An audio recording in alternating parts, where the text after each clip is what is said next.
चलिए आज हम लोग जानते हैं क्या पढ़ने वाले हैं। केमिस्ट्री मतलब रसायन विज्ञान। क्या पढ़ने वाले हैं? रसायन विज्ञान। एक बात पहले ध्यान से समझिएगा, रसायन विज्ञान में पहला चैप्टर है। पहले आप लोग को रासायनिक अभिक्रिया एवं संक्रिया इसके बारे में जानना है। और रसायन विज्ञान में जो है आपको पहले देखिए किसे करते पहले रसायन विज्ञान ये जानना जरूरी है। तो देखिए जो रासायनिक तरह से अभिक्रिया करे उसको हम लोग क्या कहेंगे? रासायनिक विज्ञान। मतलब डायरेक्ट न कार्य करो। जैसे खाना खाते हैं हम लोग, जैसे क्या करते हैं कि खाना खाते हैं और खाना खाते हैं तो खाना पच जाता है, तो कौन सी अभिक्रिया होगा? रासायनिक अभिक्रिया होगा। देखिए अभिक्रिया दो प्रकार का होता है, एक रासायनिक अभिक्रिया और दूसरा भौतिक अभिक्रिया। समझ रहे हैं ना? पहला कौन? रासायनिक अभिक्रिया, दूसरा कौन? भौतिक अभिक्रिया। ध्यान से समझिए। रासायनिक अभिक्रिया क्या होता है कि स्वयं अभिक्रिया करता है। रासायनिक अभिक्रिया क्या करता है? स्वयं अभिक्रिया करता है। लेकिन भौतिक अभिक्रिया क्या करता है? हम उसे क्या करते हैं? कार्य करते हैं तो अभिक्रिया करता है। जैसे भौतिक अभिक्रिया क्या हो सकता है? गाड़ी बनाना, भोजन पकाना, है ना? लेकिन क्या होता है हम लोग पकाते हैं, मतलब उसमें कार्य क्या है? आंच को लगाते हैं, उसको ताप देते हैं, उष्मा देते हैं। लेकिन अब उसमें पानी चावल डाल दिए तो उसके अंदर जो अभिक्रिया होती है तो कौन सा अभिक्रिया हो जाएगा? कौन सा? रासायनिक अभिक्रिया। इसलिए हम पहले जानेंगे रासायनिक अभिक्रिया के बारे में। तो बात यहाँ पे है, जैसे कि आपका फर्स्ट चैप्टर है, ठीक है, रासायनिक अभिक्रिया एवं समीकरण। पहले हम क्या करेंगे? रासायनिक अभिक्रिया के डेफिनेशन जानेंगे, उसके बारे में जानेंगे और उसके बाद हम क्या करेंगे? समीकरण के बारे में जानेंगे। ठीक ना? पहले देखिए ध्यान से। रासायनिक अभिक्रिया क्या है? रासायनिक अभिक्रिया किसे कहते हैं? रासायनिक अभिक्रिया किसे कहते हैं?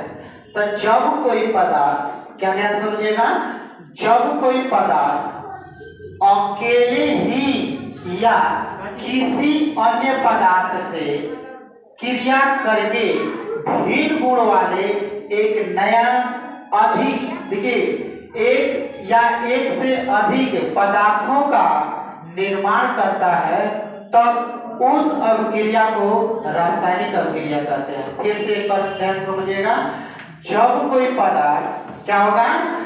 जब कोई पदार्थ अकेले ही या किसी अन्य पदार्थ से क्रिया करके भिन्न गुण वाले एक या एक से अधिक नए पदार्थों का निर्माण करता है, तब उसे क्या कहते हैं? तब उस अभिक्रिया को रासायनिक अभिक्रिया कहते हैं। समझ रहे हैं ना? कई प्रकार से बोल सकते हैं। फिर एक बार ध्यान से समझेंगे, रासायनिक अभिक्रिया क्या बोलेंगे? रासायनिक अभिक्रिया जब कोई पदार्थ अकेले ही या किसी अन्य पदार्थ से क्रिया करके भिन्न गुण वाले एक या एक से अधिक नए पदार्थों का निर्माण करता है, तब उस अभिक्रिया को रासायनिक अभिक्रिया कहते हैं। क्या कहेंगे? नेक्स्ट आप देखेंगे। रासायनिक अभिक्रिया में देखिए दो अभिक्रिया होती है, एक होता है अभिकारक और दूसरा होता है प्रतिफल। रासायनिक अभिक्रिया में दो क्रियाएं होती है, पहला होता है अपना अभिकारक और दूसरा होता है प्रतिफल। अब फिर से ध्यान देंगे, अब अभिकारक किसे कहेंगे? ठीक है, तो देखेंगे जो पदार्थ, क्या कहेंगे?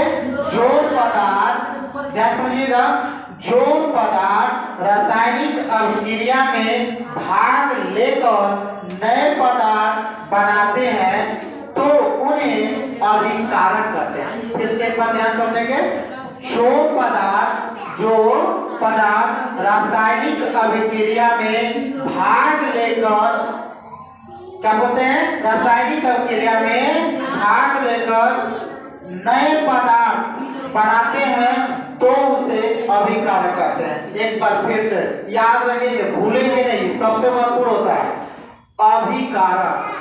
जो पदार्थ रासायनिक अभिक्रिया में भाग लेकर नए पदार्थ बनाते हैं तो उन्हें क्या कहते हैं भाई?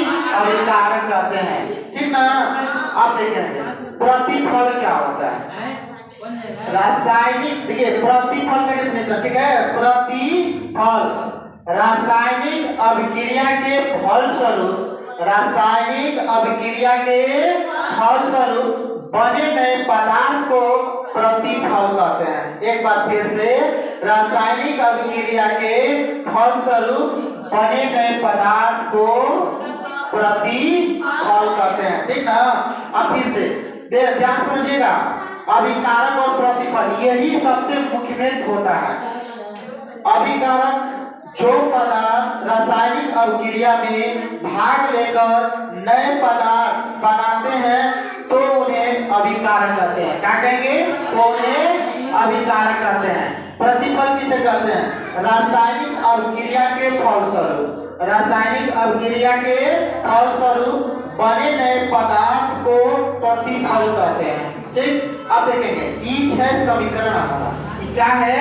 समीकरण। अब यहाँ पे ध्यान देंगे, इसमें ई पार्ट को हम लोग क्या बोलेंगे? अभिकारक बोल देंगे। क्या बोलेंगे? अभिकारक। ठीक ना? अब क्या बोले हैं थे कि देखिए रासायनिक अभिक्रिया, अभी अभिक्रिया हो रहा है, मतलब ये H मतलब हाइड्रोजन और Cl मतलब क्लोरीन। ठीक है ना? हाइड्रोजन और क्लोरीन। अभी दोनों को एक साथ मिलाएंगे। क्या करेंगे? दोनों को एक साथ मिलाएंगे। जैसे कि अब अगर बात करेंगे, देखिए ध्यान से, मान लीजिए ये बॉटल है, ठीक है? एक हमारा क्या है? बॉटल है। अब इसमें क्या करेंगे कि पानी को डालेंगे, उसको हाइड्रोजन समझ के डालेंगे। ठीक है? और इसमें हाइड्रोजन डालेंगे, हाइड्रोजन डालने के बाद उसमें एक क्लोरीन लेंगे, क्लोरीन को डाल देंगे। तो हाइड्रोजन क्या होता है? गैस ना? गैस याद रहो, गैस होता है। तो गैस को क्या करेंगे? ऐसे तो डाल नहीं सकते हैं, तो इसलिए यहाँ पे क्या करेंगे कि हाइड्रोजन इसमें डालेंगे और उसके बाद क्लोरीन डालेंगे। और जब दोनों के साथ अभिक्रिया कराएंगे तो एक चीज उत्पन्न होगी, जानते हैं क्या? HCl बनेगा। क्या बनेगा? HCl। इसको बोलते हैं हाइड्रोजन क्लोराइड। क्या बोलेंगे? Hydrogen chloride. कभी भी याद रखेंगे, ये 2Cl2 ये सब जानते हैं क्या है? ये संतुलित है, उसको बाद में बताएंगे, अणु है, अणु बोलते हैं इसको। लेकिन हम क्या कहेंगे? ई वाला पार्ट को क्या कहेंगे? अभिकारक। क्या कहेंगे? अभिकारक। अब थोड़ा सा देखना होगा, जब अभिकारक में अणु मिलकर के, ठीक है, नए अभिकारक बोले ना, यहाँ पे क्या है? देखिए अभिकारक करिए जो पदार्थ रासायनिक अभिक्रिया है। तो अभिक्रिया क्या है भाई? तो ये है हमारा अभिक्रिया, मतलब ये जो है हमारा क्या कर रहा है? रासायनिक क्या करा रहा है? अभिक्रिया करा रहा है। इसको हम अभिक्रिया करते हैं। कहने का मतलब है कि उसमें हाइड्रोजन डाल दिए और क्लोरीन को मिला दिए। ठीक ना? तो H2O और Cl2 को जब भी मिला दिए तो जब मिलाते ही तो रंग अपना नहीं बना देगा नया पदार्थ, कुछ उसको समय मिलेगा। मतलब डालने के बाद अभिक्रिया जब दोनों मिलकर अभिक्रिया करेगा तो 2HCl बनेगा। क्या बनेगा? 2HCl मतलब हाइड्रोजन क्लोराइड बना लेगा, उसको HCl बोला जाएगा। ठीक है? अब यहाँ पे देखेंगे, ये जो तीर का निशान है ना, ये तीर नहीं है, ये अभिक्रिया कराता है। क्या कराता है? अभिक्रिया कराता है। ठीक ना? बोलो किसी को दिक्कत है इसमें? चलो समीकरण पढ़ेंगे ना। चलो ठीक है, छाप लिया है, आगे देखते हैं।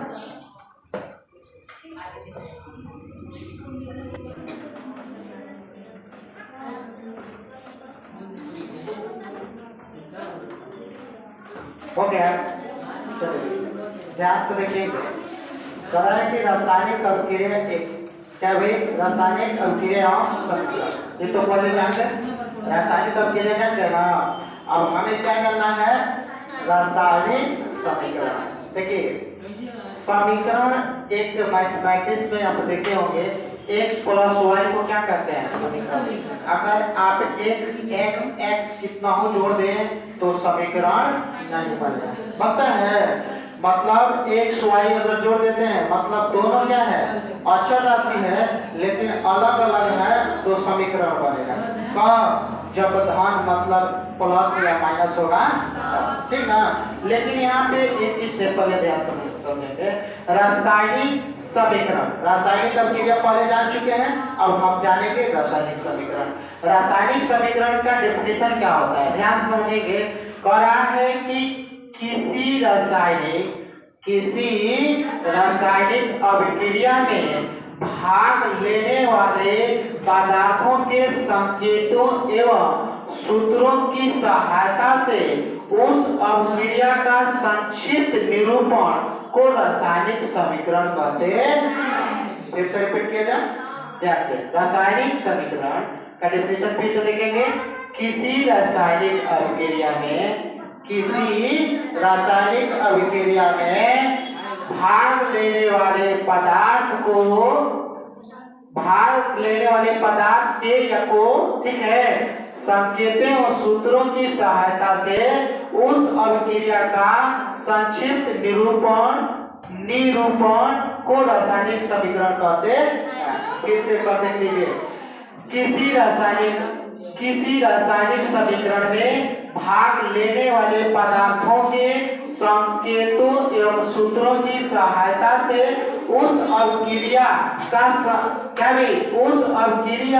संक्षिप्त निरूपण को रासायनिक अभिक्रिया कहते हैं, ठीक है, सॉरी रासायनिक समीकरण कहते हैं। नेक्स्ट यहाँ पे देखेंगे। अब यहाँ पे क्या करना है कि H2 प्लस CH2, ठीक ना, H2 प्लस Cl2, ये हमारा क्या है, अभिकारक। क्या सीखे अभी? अभिकारक है। यहाँ से ये देखेंगे कि ये वाला को प्लस नहीं कहेंगे, धन कहेंगे। इसमें क्या कहेंगे? धन। मतलब ये क्या है, धन की मतलब छोड़ का चिन्ह है ना, इंग्लिश में प्लस बोलते हैं इसको। तो H2 धन Cl2, इस तीर को क्या बोलेंगे, अभिक्रिया कर रहा है। क्या बोले अभी? अभिक्रिया कर रहा है, ठीक है। और ये दोनों मिल करके क्या बनता है, HCl बनता है। क्या बनता है? HCl। अब इसको संतुलित करने के लिए 2 लगा दिया यहाँ पे, संतुलित देखेंगे आगे, ठीक है। अब यहाँ पे देखेंगे रासायनिक समीकरण के नियम होता है। क्या होता है? रासायनिक समीकरण के कुछ नियम होते हैं जो जानते हैं यहाँ पे। तो कह रहा है पॉइंट नंबर 1 कह रहा है कि रासायनिक अभिक्रिया मतलब क्या, अभिक्रिया तो जाने लेकिन समीकरण में बताना है। तो क्या बोलेंगे, रासायनिक क्रिया। तो यहाँ पे क्या लिखा है, अभिक्रिया के अभिकारकों को क्या बोलेंगे, पॉइंट नंबर 1 में अभिक्रिया के अभिकारकों को उनके संकेतों या और सूत्रों के पदों में समीकरण के बाईं ओर लिखा जाता है। फिर से ध्यान से समझेंगे, ये हमारा रासायनिक समीकरण है, ठीक ना। अब ये जो है हमारा एक तीर बंटवारा कर रहा है। क्या कर रहा है? तीर बंटवारा कर रहा है। अब तीर जो बंटवारा कर रहा है तो रासायनिक अभिक्रिया से एकरा में ही अभिक्रिया करेगा, ये अभिक्रिया करा रहा है। तो क्या अभिकारक, तो अभिकारक किसी को कहेंगे। तो मतलब क्या है, ध्यान समझेंगे, तीर के बाईं ओर यहाँ पे देखेंगे तो बाईं हमारा इधर हो जाएगा, मतलब क्या, ये हमारा लेफ्ट हो जाएगा, ये क्या हो जाएगा, राइट हो जाएगा ना बाबू, स्लो बोलो, ठीक है। अब यहाँ से क्या हो जाएगा कि ये अभिकारक होता है। तो पॉइंट देखो ध्यान से क्या कर रहा है, अभिक्रिया के अभिकारकों को क्या कर रहा है, अभिक्रिया के अभिकारकों को उनके संकेतों या और सूत्रों के पदों में समीकरण के बाईं ओर लिखा जाता है। अब बताओ, ये कुल मिला के समीकरण बन गया। अब समीकरण बना कौन रहा है भाई, तीर बना रहा है ना। तो ये इधर हो गया अभिकारक, इधर हो जाएगा प्रतिपद। तो ये जो है करेगी बाईं ओर लिखा जाता है, किनको, अभिकारक को। जो संकेत क्या है, तो हाइड्रोजन एक संकेत है और क्लोरीन एक संकेत है। अब आगे बढ़ते हैं दूसरा पॉइंट पे, अभिकारकों के सूत्रों के बीच, ध्यान समझेंगे, अभिकारकों के सूत्रों के बीच धन चिन्ह, धन मतलब जोड़, देखो है ना। अभिकारकों के सूत्रों के बीच धन चिन्ह दिया जाता है। देखा है ना, धन चिन्ह दिया जाता है। नेक्स्ट आगे बढ़ेंगे, तीसरा कह रहा है कि अभिक्रिया के प्रतिफलों को, प्रतिफल का तीर के दाईं ओर, तीर के दाईं ओर मतलब सामने, जो तीर के सामने होगा ना प्रतिफल होगा, प्रतिफल, और तीर के जो पीछे होगा क्या होगा, अभिकारक होगा।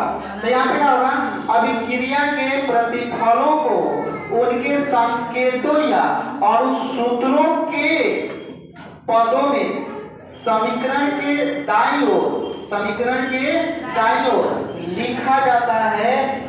ठीक है, दाईं ओर लिखा जाता है। अब मान लो कि हम ऐसे घूम जाएंगे तो ऐसे हो जाएंगे तो उल्टा हो जाएगा ना, तो हम समीकरण को देखेंगे कैसे, इस तरह देखेंगे, और जब इस तरह देखेंगे तो दाहिने ही हो जाएगा, अब बामा क्या हो जाएगा, ये हो जाएगा। तो लेफ्ट साइड मतलब तीर के जो पीछे लिखा जाएगा उसको अभिकारक कहेंगे, और जो तीर के सामने लिखा जाएगा उसको प्रतिफल करेंगे।